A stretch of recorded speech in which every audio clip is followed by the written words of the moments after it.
BRS నాయకురాలు MLC Kalvakuntla Kavitha bail విషయంలో సర్వత్రా ఆసక్తి నెలకొంది. ఢిల్లీ మద్యం కుంభకోణం కేసులో ఆరోపణలు ఎదుర్కొంటూ దాదాపు 150 రోజులకు పైగా తిహార్ జైల్లో ఉన్న ఆమె బెయిల్ పిటిషన్పై సుప్రీంకోర్టులో విచారణ జరగనుంది. కవిత బెయిల్ విషయంలో కౌంటర్లు దాఖలు చేసేందుకు ఆలస్యం ఎందుకంటూ ఈ నెల 12న సుప్రీంకోర్టు ఈడీని ప్రశ్నించింది. దీంతో కౌంటర్ దాఖలు చేసేందుకు సమయం కావాలని కోర్టును ఈడీ అడగ్గా విచారణను ఇవాళ్టికి వాయిదా వేసింది. కవిత బెయిల్ పిటిషన్పై వాదనలు జరగనున్న నేపథ్యంలో కేటీఆర్, హరీష్, పలువురు బీఆర్ఎస్ నేతలు ఢిల్లీలో న్యాయవాదులతో భేటీ అయ్యారు. సుప్రీంకోర్టులో వాదించబోయే అంశాలపై చర్చించారు.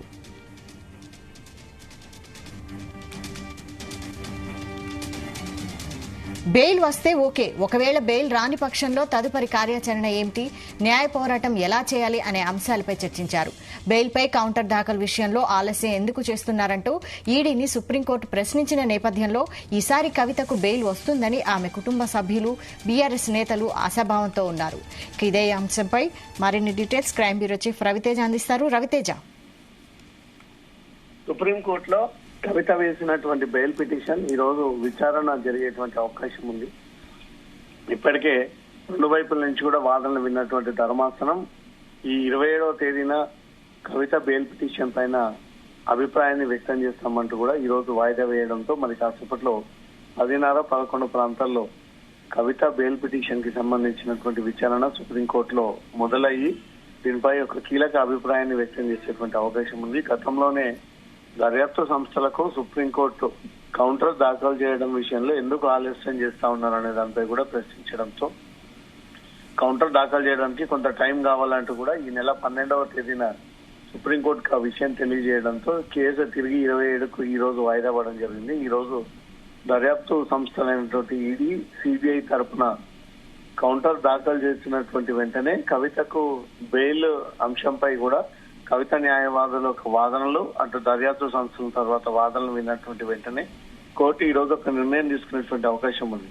ఇటు బీఆర్ఎస్ నాయకులంతా కూడా కవితకు ఈసారి జరగబోయేటువంటి ఈ బెయిల్ పిటిషన్ విచారణ సందర్భంగా ఖచ్చితంగా బెయిల్ వస్తుంది అంటూ కూడా పెద్ద మొత్తంలో వీరు నమ్మకంతో ఇక్కడి నుంచి బయలుదేరి ఢిల్లీకి చేరుకొని మరి కాసేపట్లో సుప్రీంకోర్టు ప్రాంగణానికి చేరుకొని అక్కడ దగ్గరుండి కేటీఆర్, హరీష్ రావు, మిగతా కుటుంబ సభ్యులు, బీఆర్ఎస్ నాయకులంతా కూడా ఈ వాదనలు కోర్టులో దగ్గరుండి వినేటువంటి అవకాశాలు ఉన్నాయి. ఇప్పటికే న్యాయ నిపుణులతో కూడా చర్చించి ఈసారి జరగబోయేటువంటి ఈ వాదనలు ఏ రకమైన వాదనలు కోర్టు పరిగణలోకి తీసుకొని కవితకు బెయిల్ ఇస్తున్నా లేదనే దానిపై కూడా ఫుల్ క్లారిటీతో బీఆర్ఎస్ నాయకులంతా కూడా 20 నుంచి 25 మంది ప్రజాప్రతినిధులు, తెలంగాణకు చెందినటువంటి వారందరూ కూడా ఢిల్లీకి చేరుకొని ప్రత్యక్షంగా ఈ రోజు కవిత కేసు విచారణకు సంబంధించి హియరింగ్ దగ్గరుండి పరిశీలించేటువంటి అవకాశాలు కనబడతా ఉన్నాయి.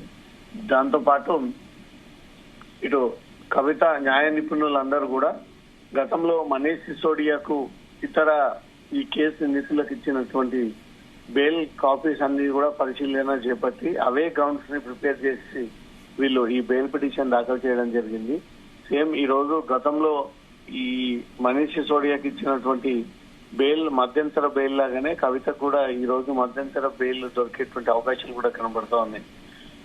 2 సార్లు కూడా కవిత న్యాయవాదులు ఛాలెంజ్ చేస్తూ మనీష్ సిసోడియాకే ఈ కేసులో బెయిల్ ఇచ్చినప్పుడు కవితకి ఎందుకు బెయిల్ ఇవ్వకూడదు అనే దానిపై వాదనలు వినిపించినట్టే తర్వాత దర్యాప్తు సంస్థలు మనీష్ సిసోడియా పాత్ర ఒక రకంగా ఉంది, కల్వకుంట్ల కవిత పాత్ర ఒక రకంగా ఉంది. అందరికీ మించి కొంత ఎక్కువగా ప్రాధాన్యత కవితకుంది.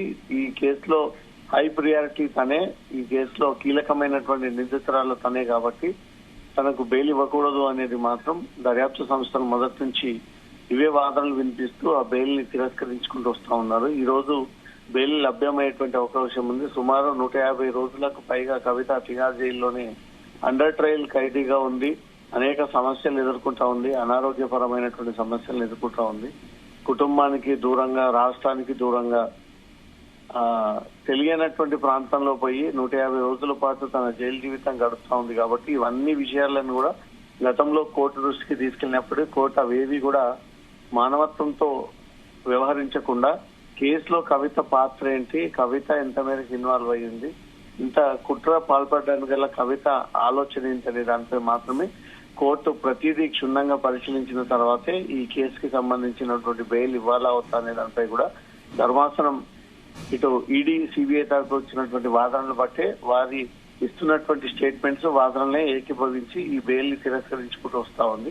ఈ రోజు సుప్రీంకోర్టులో జరగబోయేటువంటి కవిత బెయిల్ పిటిషన్ మాత్రం కీలకం కాబోతోంది.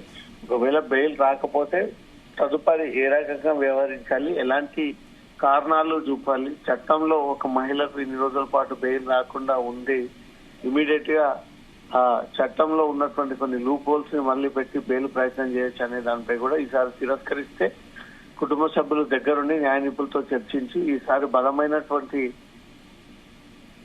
ఈ ప్రొసీడింగ్స్ ని ఫాలో అయ్యే విధంగా కవిత తరఫున ఈ రకంగా వ్యవహరించాలన్నట్టు కూడా కుటుంబ సభ్యుల చర్చలు జరిపేటువంటి అవకాశం ఉంది. వైశాలి అంటే ఎప్పుడు లేనిది దాదాపు 20 మంది బీఆర్ఎస్ నేతలు ఢిల్లీకి వెళ్లడం అంటే ఒకవేళ బెయిల్ వస్తే కవితకి స్వాగతం పలకడానికి వెళ్లారా, లేదంటే ఏదైనా కార్యాచరణ రూపొందించే అవకాశం ఉందా? అక్కడ ప్రతిసారి కవిత బెయిల్ పిటిషన్ ఈ రోజు వాదనలు జరగబోతుంది అనగానే బీఆర్ఎస్ నాయకులంతా కూడా అలర్ట్ అయ్యి సంబరాలకు సిద్ధమవడము, కవితను రిసీవ్ చేసుకోవడానికి, కవితని కలవడానికి కూడా అనేక వీళ్ళు సన్నాహాలు చేసినప్పటికీ ప్రతిసారి ధర్మాసనం కవిత బెయిల్ తిరస్కరించుకుంటూ వస్తా ఉంది. ఈ రోజు కూడా 20 మందికి పైగా బీఆర్ఎస్ ప్రజాప్రతినిధులందరూ కూడా ఢిల్లీకి వెళ్లారంటే ఖచ్చితంగా ఈసారి బెయిల్ కాపీస్ అంతా కూడా గ్రౌండ్స్ అన్ని కూడా బలంగా ప్రిపేర్ చేశారు కాబట్టి వీరికి బలమైనటువంటి నమ్మకం ఉంది కవిత బెయిల్ వస్తుందని. కానీ ఇదంతా కూడా కోర్టు పరిధిలో ఉన్నటువంటి అంశం. ధర్మాసనం నిర్ణయం తీసుకుంటే తప్ప కవిత బయటికి రాలేనటువంటి పరిస్థితి.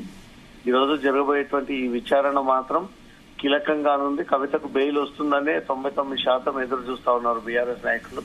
కోర్టులో ఏం జరగబోతా ఉందనే దాని మరి సాపత్లో ఒక క్లారిటీ వచ్చేది. కవితని రిసీవ్ చేసుకోవడానికి వెళ్లడంతో పాటు బెయిల్ నిరాకరిస్తే ముందుగా ఎలా వ్యవహరించాలి, కవితకు మేమున్నామని ఒక ధైర్యం కల్పించడానికి వీళ్ళందరూ కూడా అక్కడికి వెళ్లి కొన్ని రోజుల పాటు అక్కడే ఉండేటువంటి అవకాశాలు కూడా ఉన్నాయి. కుటుంబ సభ్యులు ఎప్పటికప్పుడు కలుస్తూ ఆరోగ్యపరమైనటువంటి విషయాలన్నీ కూడా కవితతో చర్చిస్తూనే ఉన్నారు. లీగల్ టీమ్ అంతా కూడా ఎప్పటికప్పుడు ఆ విషయాన్ని కుటుంబ సభ్యులకు తెలియజేస్తూనే ఉన్నారు.